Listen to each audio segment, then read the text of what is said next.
Hello दोस्तों, एक बार फिर आपका स्वागत है आपके अपने channel Chanakya coaching classes Ratangarh. Students, आज हम क्लास 10th के लिए एक बहुत ही इम्पोर्टेंट चैप्टर स्टार्ट करने जा रहे हैं जिसका नाम है त्रिकोणमिति का परिचय, ट्रिग्नोमेट्री।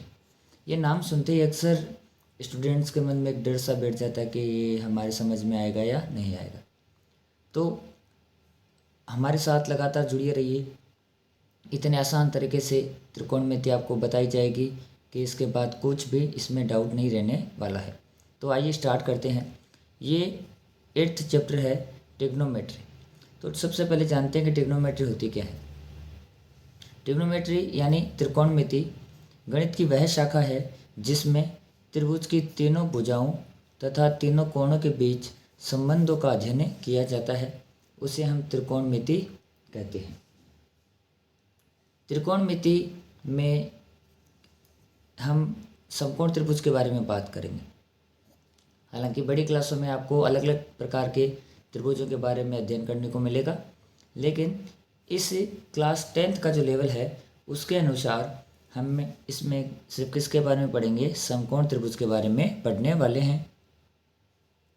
हम सब ने पढ़ रखा है कि समकोण त्रिभुज क्या होता है। तो हमारे पास एक समकोण त्रिभुज बना हुआ है, इसको हमने नाम दिया ए, बी और सी। इसमें बी कोण जो समकोण बना हुआ है, हम जानते हैं कि समकोण त्रिभुज के जो सम्मुख भुजा होती है उसे हम क्या कहते हैं, कर्ण नाम देते हैं। और अब आधार और लंब अभी तक हम कुछ भी मान सकते थे, लेकिन इस चैप्टर में हमें आधार और लंब दोनों को ध्यान में रखना है। तो किसी समकोण त्रिभुज में कर्ण का स्थान फिक्स होता है। 90 डिग्री के सामने वाली भुजा हमेशा क्या कहलाती है, कर्ण होती है। लंब और आधार कोण के अनुसार बदल सकता है। जैसे ये कोण ए है तो इसके सामने वाली भुजा इसके लिए क्या हो जाएगी, लंब हो जाएगी। और कोण ए के लिए ये लंब है बी सी, तो आधार क्या बन जाएगा, ए बी। तो ये हो गया इसके लिए आधार। और अगर कोण सी की बात करें तो सी के सामने वाली भुजा क्या है, इसके लिए लंब है। किसके लिए, सी के लिए।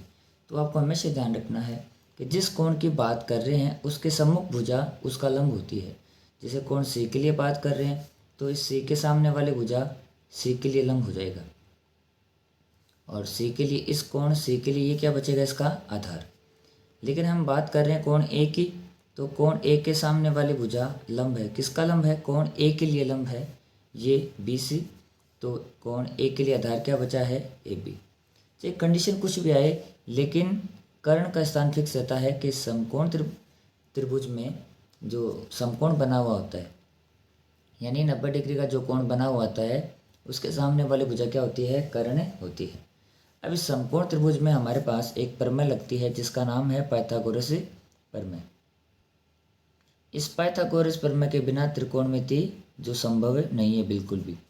तो पाइथागोरस प्रमेय के द्वारा क्या होता है कि किसी समकोण त्रिभुज में हमारे पास अगर दो भुजा दी गई है तो उससे हम क्या कर सकते हैं, तीसरी भुजा ज्ञात कर सकते हैं।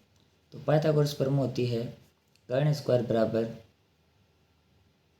आधार स्क्वायर प्लस लंब स्क्वायर। ये होती है पाइथागोरस प्रमेय। इस प्रमेय से अगर किसी समकोण त्रिभुज में हमारे पास दो भुजाएं ज्ञात है तो तीसरी भुजा हम आसानी से ज्ञात कर सकते हैं। और पाइथागोरस प्रमेय के बिना जो त्रिकोणमिति है वो क्या नहीं है, संभव बिल्कुल भी नहीं। तो अब आगे हम बात करते हैं त्रिकोणमितीय अनुपात की। तो हम बात करते हैं कि त्रिकोणमितीय अनुपात क्या होता है। देखो, इसमें जो कोई भी समकोण त्रिभुज होता है, त्रिकोणमितीय अनुपात ये एक बहुत ही इम्पोर्टेंट टॉपिक है जिसमें त्रिकोणमिति, इस त्रिकोणमिति में एक बहुत ही इम्पोर्टेंट टॉपिक है। तो त्रिकोणमितीय अनुपात क्या होता है कि समकोण त्रिभुज में किन्हीं दो भुजाओं के अनुपात को ही क्या कहते हैं, त्रिकोणमितीय अनुपात कहते हैं। जैसे अब हमें इसमें देखो समकोण त्रिभुज में कौन कौन सी भुजाएं दी गई है, लंब दिया गया है, कर्ण दिया गया है और आधार दी गई है। तो अगर इनको भुजाओं का अनुपात, अनुपात का मतलब वास्तव में होता है बट्टे में लिखना। जैसे मानो मैंने लिखा यहाँ पे लंब अनुपात कर्ण, तो इसको हम ऐसे भी लिख सकते हैं लंब बट्टे कर्ण। ये अनुपात का मतलब ये होता है कि भाग में लिखना होता है। तो अब इसमें भुजाओं में जो कुछ अनुपात होता है उनको एक स्पेशल नाम दिया जाता है। तो सबसे पहले हम पढ़ते हैं, जैसे इस कोण ए के लिए बात करते हैं। अब मान लेते हैं कि ये कोण क्या है, थीटा है। ये कोण क्या है, थीटा। तो इस कोण थीटा के लिए ये तो लंब हो गया और ये बन गया आधार। आप इसे कोण ए भी मान सकते हो, लेकिन हमने क्या मान लिया यहाँ पे, थीटा मान लिया। एक बात ध्यान रखनी है कि समकोण त्रिभुज में ये 90 डिग्री वाला है, तो बाकी बचे हुए दोनों कोण क्या होंगे, न्यून कोण होंगे। तो जो भी न्यून कोण होता है उसके सामने वाला उसके लिए लंब होता है। तो सबसे पहले हम एक अनुपात लेते हैं जिसमें लंब बटे कर्ण लेते हैं। हमने लिया लंब बटे कर्ण। अब ये लंब कौन से कोण के लिए, थीटा के लिए, तो इसको हम कहते हैं साइन थीटा। इसको जो नाम दिया जाता है वो कौन सा है, साइन थीटा। थीटा यहाँ पे इसका कोण है। इसी कोण के लिए जो BC है ना वो क्या है, लंब है। और एक आता है कोस थीटा। कोस थीटा का अनुपात होता है आधार बट्टे कर्ण। आधार बटे कर्ण। और एक आता है टेन थीटा।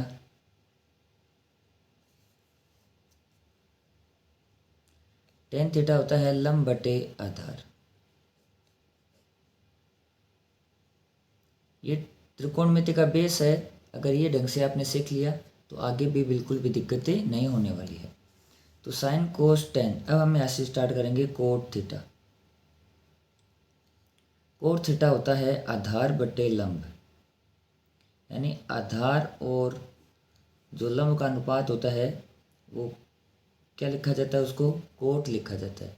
और थीटा हमारे पास क्या था, अपना ये कोण बना हुआ था। इसी के लिए हमने लंब लिया है और इसी के लिए क्या लिया है, आधार लिया है। तो कोट थीटा के बाद में आता है सेक थीटा। सेक थीटा क्या होता है, सेक थीटा होता है कर्ण बटे आधार। उसके बाद में आता है कोसेक थीटा। वो होता है कर्ण बटे लंब। इनको याद रखने की एक शॉर्ट ट्रिक है जो आप सभी स्टूडेंट्स को शायद पता भी होगी, लाल बट्टा कक्के। आपको क्रम कैसे याद रखना है, sine cos tan cot sec cosec. Sine cos tan cot sec cosec. तो पहला अनुपात साइन का होता है, तो साइन हो गया लंब बटे कर्ण। एल से लंब और के से कर्ण, तो ये हो गया लंब बटे कर्ण। दूसरा अनुपात होता है आधार बटे कर्ण, जो किसका होता है, कोस का।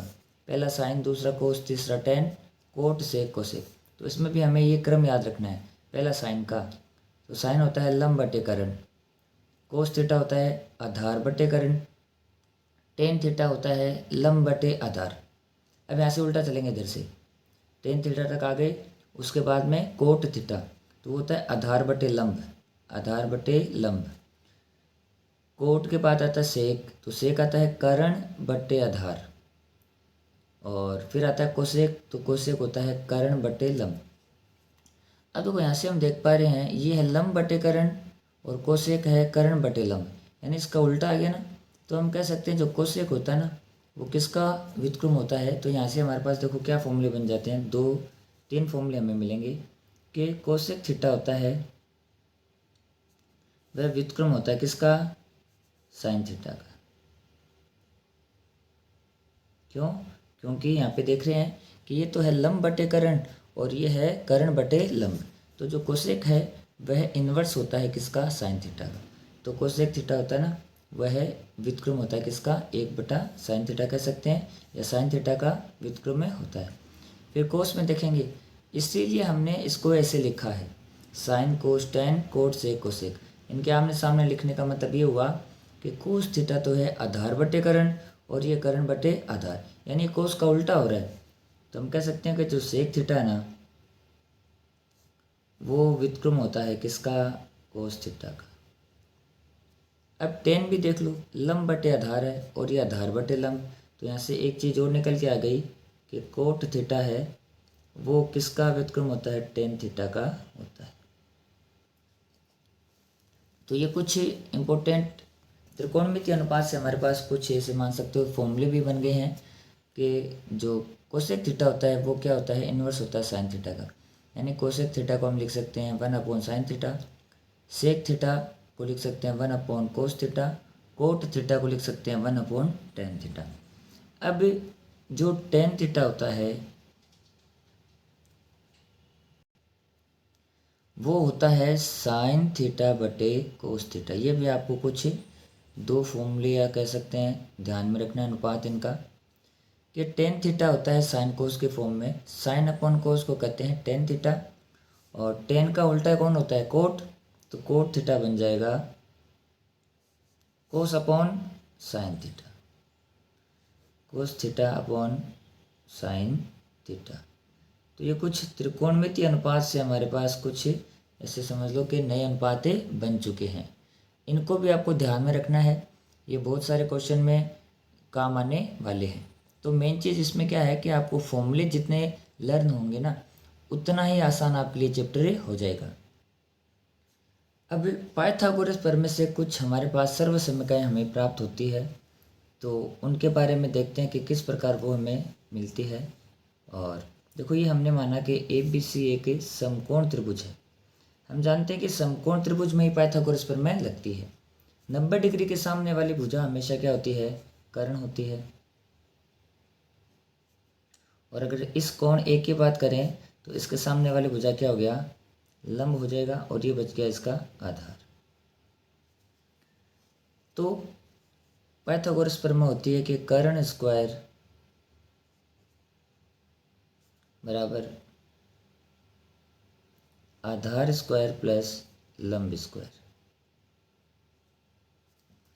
अब देखो कर्ण यहाँ पे क्या है, AC, तो हम क्या करेंगे, कर्ण की जगह AC रखेंगे, तो यह आ जाएगा AC स्क्वायर बराबर आधार है AB स्क्वायर प्लस लंब हो गया इसका BC, तो जाएगा BC स्क्वायर। ये बन गई समीकरण नंबर 1। अब जो सर्व समीकरण हमारे पास कैसे आती हैं उसके बारे में हम बात कर रहे हैं। तो पहले क्या करते हैं, इसमें देखो एक है AC, एक है BC और एक है AB। तो इसमें क्या करते हैं, सबसे पहले AC का भाग दे देते हैं। अब यहाँ पे स्क्वायर है ना, तो AC स्क्वायर से हम क्या करेंगे, भाग करेंगे दोनों पक्षों में। तो ये इधर तो क्या आ जाएगा, AC स्क्वायर बटे AC स्क्वायर। किससे भाग कर रहे हैं हम, AC स्क्वायर से, क्योंकि स्क्वायर है ना यहाँ पे। तो दोनों पक्षों में करेंगे तो इधर भी AC स्क्वायर होगा और ये दोनों पद भी किससे भाग होगा, AC स्क्वायर से क्या हो जाएगा, इसका भाग हो जाएगा, यह कि BC स्क्वायर बटे AC स्क्वायर। अब देखिए कि AC स्क्वायर में AC स्क्वायर का अगर भाग लगता है तो कितना आ जाएगा, 1। AB क्या है अपने पास, AB है आधार, AB आधार है और AC है कर्ण। और देखो लाल बटा कक्का त्रिकोणमितीय अनुपात अभी हमने पढ़े थे, जिसमें आधार बटे कर्ण क्या होता है, कोस, और ये जो अपना कोण है ना इसको हम मान लेते हैं थीटा। कोण है कितना है, थीटा। तो AB तो हो गया आधार और AC हो गया कर्ण, और आधार बटे कर्ण को हम क्या कहते हैं, कोस थीटा कहते हैं। इसका मतलब आधार बटे कर्ण क्या हुआ, कोस थीटा हुआ। और बाहर इस पे देखो क्या लग रहा है, इसको हम ऐसे भी लिख सकते हैं AB बटा AC का स्क्वायर प्लस BC बटे AC का स्क्वायर। तो AB बटे AC यानी AB तो है आधार और AC है कर्ण। हम चित्र से देख सकते हैं आसानी से कि इस कोण थीटा के लिए हमारे पास, या थीटा कह दो या A कह दो, इसके लिए लंब तो है BC और आधार है AB, जबकि कर्ण कितना है, A और C, यानी AC इसका कर्ण है। तो त्रिकोणमितीय अनुपात के अनुसार हमारे पास यहाँ पे क्या आ जाएगा, ये यहाँ पे आ रहा है कि AB बटे AC। तो ए बी तो हो गया आधार बटे कर्ण, और आधार बटे कर्ण हम जानते हैं क्या त्रिकोणमितीय अनुपात होता है, कोस थीटा। तो उसको हम लिख सकते हैं कोस थीटा, क्योंकि हमारा जो कोण है वो थीटा ही है। स्क्वायर लगा हुआ है तो उसको लिख देंगे cos square theta plus B C. B C है लंब और ए सी है कर्ण। तो लंब बटे कर्ण का अनुपात क्या होता है, लाल बटा का में लंब बटा कर्ण होता है साइन थीटा। क्या होता है, साइन, और अपना कोण कितना है इधर, साइन थीटा। तो बी सी बटे ए सी को क्या लिख सकते हैं, साइन थीटा। बाहर स्क्वायर लगा हुआ है तो यह आ जाएगा साइन स्क्वायर थीटा, और इधर कितना चल रहा है, 1। तो हमारे पास इसमें क्या सर्वसमीकरण में बन जाती है कि ये सर्वसमीकरण बन गई कि sine square theta plus cos square theta is equal to 1। ये सबसे पहले सर्वसमीकरण हमारी बन गई है। अब हम इसमें ये सारी सर्वसमीकरण से ज्ञात कर सकते हैं, लेकिन हम क्या करेंगे, बाकी डायरेक्ट लिखेंगे। अब आपको पता चल गया कि हम कैसे इन सर्वसमीकरणों को ज्ञात कर सकते हैं। इससे दो सर्वसमीकरण और बनेगी। अगर हमें साइन स्क्वायर थीटा का मान चाहिए तो क्या करेंगे कि जो कोस स्क्वायर थीटा है प्लस में पक्षांतरण करके इधर लाएंगे तो किस में आ जाएगा, माइनस में। तो 1 माइनस कोस स्क्वायर थीटा। तो इसी सर्वसमीकरण से एक और बनी है कि sine square theta is equals to 1 minus cos square theta. अगर इसी में हम कोस स्क्वायर थीटा की वैल्यू लेना चाहें तो क्या आ जाएगी, ये साइन स्क्वायर थीटा प्लस का पक्षांतरण करेंगे इधर तो आ जाएगा 1 माइनस साइन स्क्वायर थीटा। तो ये सर्वसमीकरण हमारे पास आ गई। और इसी प्रकार इसमें भाग देकर हमारे पास एक सर्वसमीकरण और बनती है कि 1 प्लस टेन स्क्वायर थीटा जो होता है सेक स्क्वायर थीटा के बराबर। अब यहाँ से देखो, अगर टेन स्क्वायर थीटा का मान लेना चाहें तो क्या करना पड़ेगा कि इस 1 को इधर ही पक्षांतरण करेंगे तो ये आ जाएगा सेक स्क्वायर थीटा माइनस 1। यानी टेन स्क्वायर थीटा क्या होता है, सेक स्क्वायर थीटा माइनस 1। और अगर हम इस टेन स्क्वायर को इधर भेज देते हैं तो इधर पहले से कौन है, सेक स्क्वायर थीटा। ये प्लस का है, इसके साइड आके माइनस में टेन स्क्वायर थीटा। तो इसमें अगर हम बात करें कि टेन स्क्वायर थीटा जब इधर आएगा ना तो किस में आ जाएगा, वो माइनस में आ जाएगा, और इधर दूसरी साइड में क्या रह गया, 1 रह गया।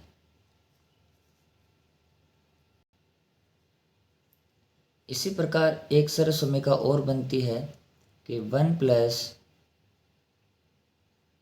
Coat square theta is equal to cosec square theta. अगर इससे कोट स्क्वायर थीटा का मान लेना चाहें तो ये बन जाएगा, इस 1 को इधर भेजना पड़ेगा तो आ जाएगा cosec square theta minus 1।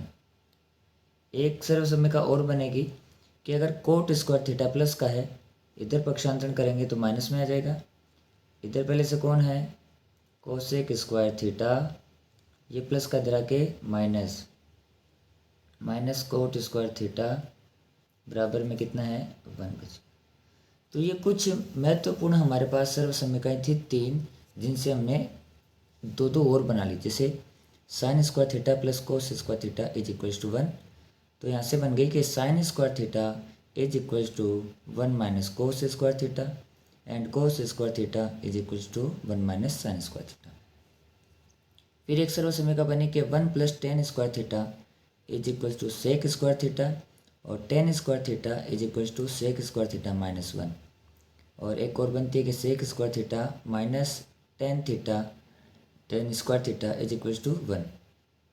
1 plus cot square theta is equals to cosec square theta, और cot square theta is equals to cosec square theta minus 1 and cosec square theta minus cot square theta is equals to 1।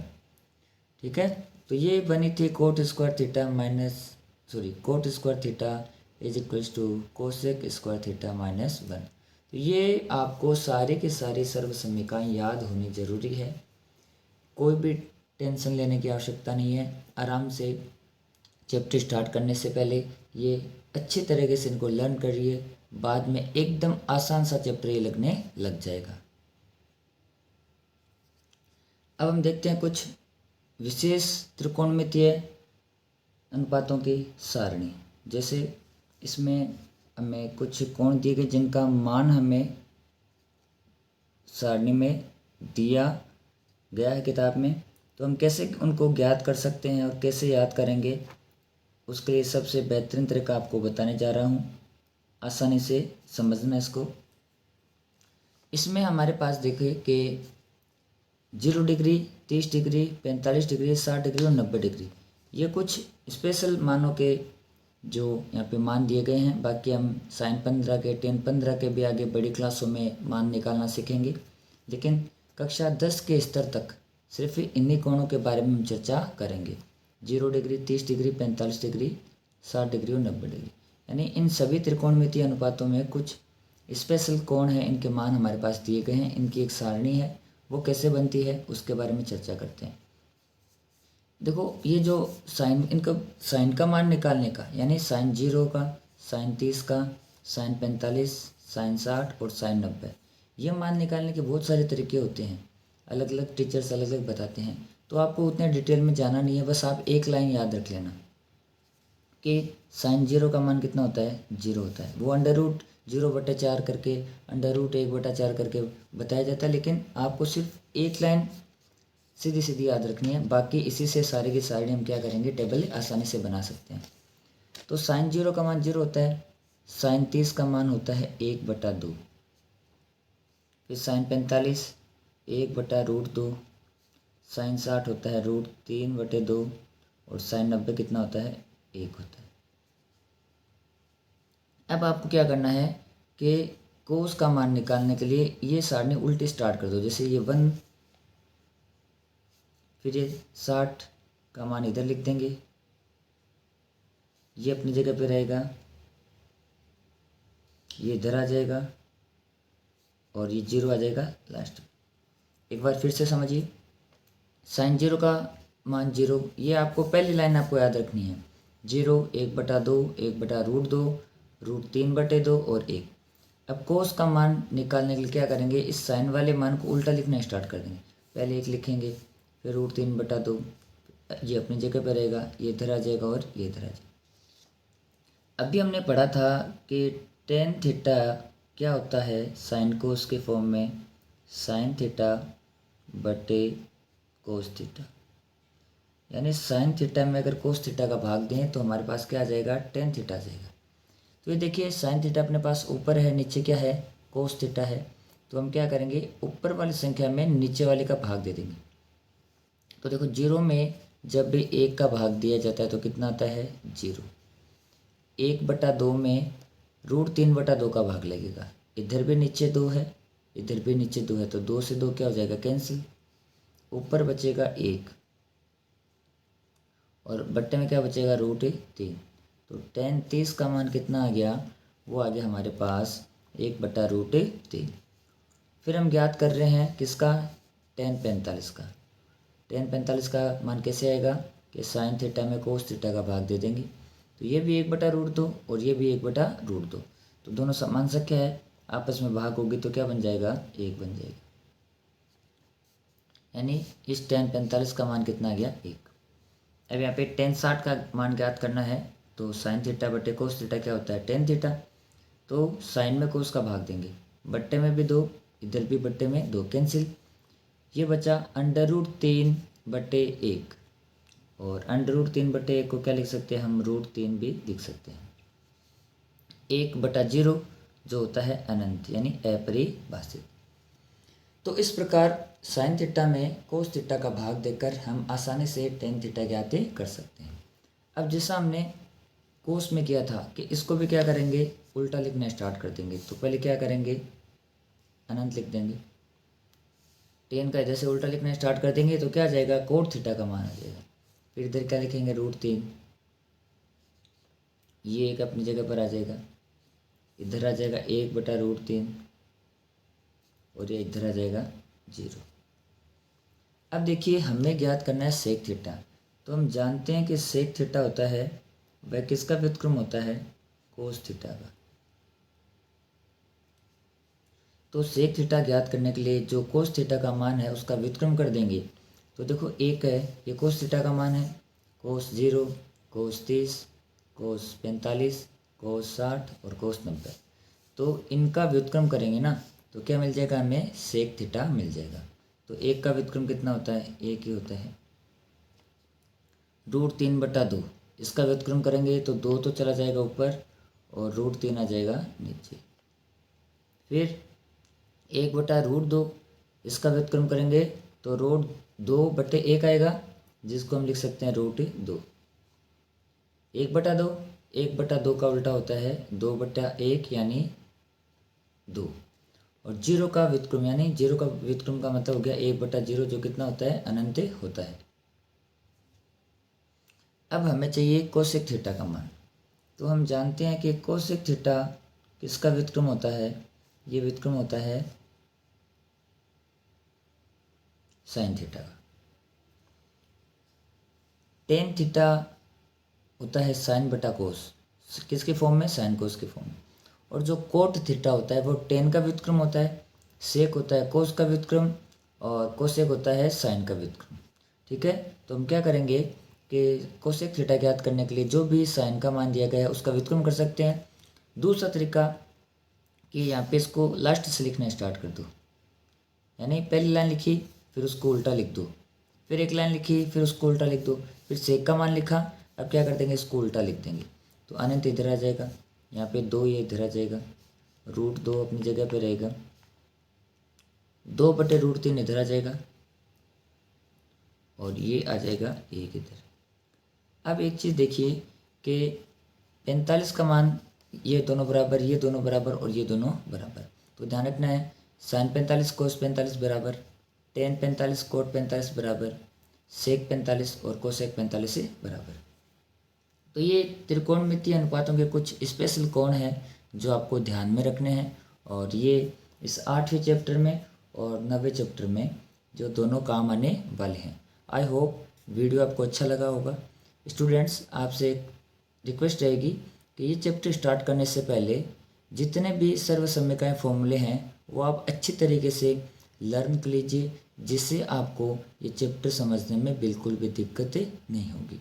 Video अगर अच्छा लगा है तो ज़्यादा से ज़्यादा share कीजिए और कमेंट कीजिए, लाइक्स कीजिए और हमारे चैनल को सब्सक्राइब कीजिए।